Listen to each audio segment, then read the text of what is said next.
ஒரு குக்கரில் 2 table spoon வந்துட்டு எண்ணெயும் 1 ஸ்பூன் நெய்யும் சேர்த்து சூடாக்கி அதில் வெங்காயத்தை போட்டு 2 வெங்காயம் வெட்டி வச்சுருங்க. அந்த வெங்காயத்தை போட்டு நல்லா வதக்கிக்கலாம். கண்ணாடி பதம் வர வரைக்கும்.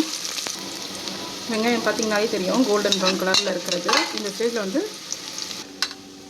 ஒரு 4 பச்சை மிளகாய் வந்து கீறி வச்சுருக்கேன். இதை வந்து அந்த வெங்காயத்தை கூடவே சேர்த்து வதக்கிக்கலாம். ஏன்னா இந்த ஸ்டேஜ்லேயே போட்டு வதக்கினா தான் நம்மளுக்கு அந்த பச்சை மிளகாவோட அந்த காரம் வந்துட்டு அந்தளவுக்கு தெரியாமல் இருக்கும். இது கூட இப்போ 2 தக்காளி வெட்டி வச்சுருக்கேன். அந்த தக்காளியை போட்டுக்கலாம்.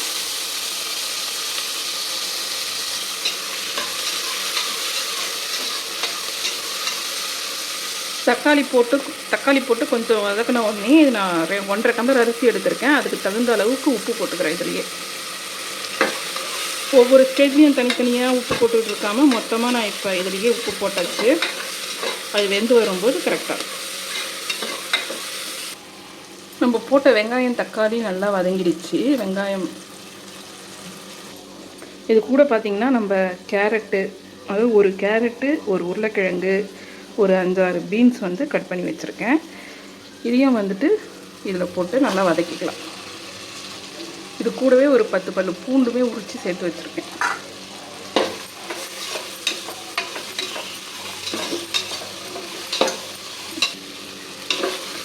நம்ம போட்ட காய் வந்துட்டு அந்த வெங்காயம் தக்காளி கூட நல்லா சேர்ந்து வந்துடுச்சா.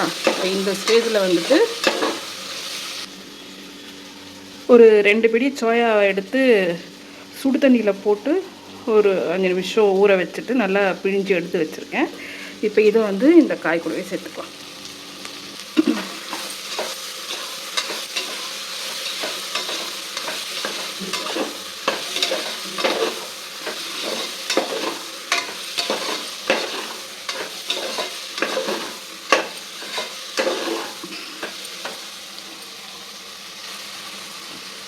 ஒரு அரை எலுமிச்சம்பழம் வந்து இதில் புழிஞ்சிக்கலாம்.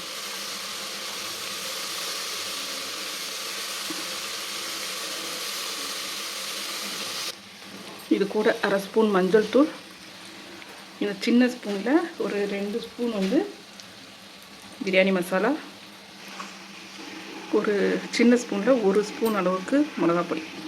இந்த மிளகாப்பொடி வந்துட்டு வெறும் மிளகாத்தூள், தனியாலாம் சேர்க்காம வெறும் மிளகாத்தூள் விற்கும் இல்லையா, அந்த மிளகாத்தூள் போட்ட ஒரு மிளகா. இது கூட வந்து நல்லா ஒரு பிடி புதினா, இதையும் போட்டு லைட்டாக ஒரு 2 திருப்பிட்டு நம்ம 1.5 டம்ளர் அரிசி எடுத்து வச்சுருக்கோம் இல்லையா, அரிசி இதை ஊற வச்சு வச்சுருக்கேன். அந்த அரிசிக்கு வந்துட்டு சாதாரணமாக நம்ம சாப்பாட்டுக்கு அரிசி வைக்கும்போது 1க்கு 2 வைப்போம்.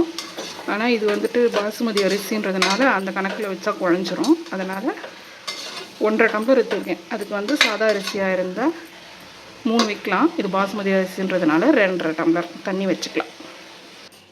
2.5 டம்ளர் தண்ணி ஊற்றியாச்சு. தண்ணி வந்துட்டு ஒரு கொதி வந்ததுக்கப்புறமா இதில் அரிசியை போட்டு குக்கரை மூடி ஒரு 2 விசில் வந்தோடனே ஆஃப் பண்ணிடலாம். அவ்வளோதான். தண்ணி நல்லா கொதிச்சு இதில் அரிசியும் போட்டாச்சு. இப்போ குக்கரை மூடி வச்சுட்டு ஒரு 2 விசில் வந்தோடனே நல்லா ஆற விட்டு அதுக்கப்புறமா ஓப்பன் பண்ணி பார்க்கலாம்.